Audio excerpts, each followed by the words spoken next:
অবশেষে আমরাও নিয়ে নিলাম 7 রঙের চা, কিন্তু ওমা এখানে এসে দেখি 7 রঙের না 8 রঙের চা।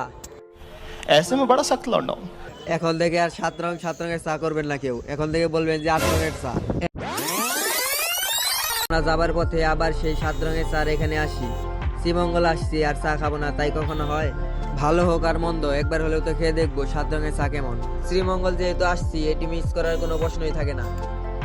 এই জায়গাটির নাম হচ্ছে আদিল নীলকুণ্ড।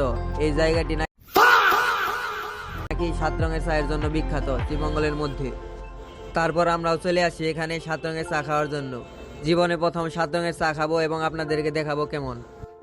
এখানে 7 রঙের চার পাশাপাশি সিঙ্গারা, ফুচকা, চটপটিও বিক্রি করে। অবশেষে আমরাও নিয়ে নিলাম 7 রঙের চা, কিন্তু ওমা এখানে এসে দেখি 7 রঙের না 8 রঙের চা। ऐसे में बड़ा सख्त लौंडा हूं। लेकिन यार यहाँ में पिघल আমাদের চার প্রাইস পড়েছিল অ্যারাউন্ড 80 থেকে 85 টাকার মতো। এখন থেকে আর 7 রঙের চা করবেন না কেউ, এখন থেকে বলবেন যে 8 রঙের চা। मजा आया। এখন চাটা খাওয়ার পালা। চাটির এক একটা লেয়ারে এক এক রকম ফ্লেভার দিচ্ছিল। চাটির দু একটা লেয়ার ভালো লাগছিল, বাকিগুলো তেমন ভালো লাগেনি। ভালো লাগা তো বিষয় না, বিষয়টি হচ্ছে একবার হলেও 8 রঙের চাটি খাওয়া।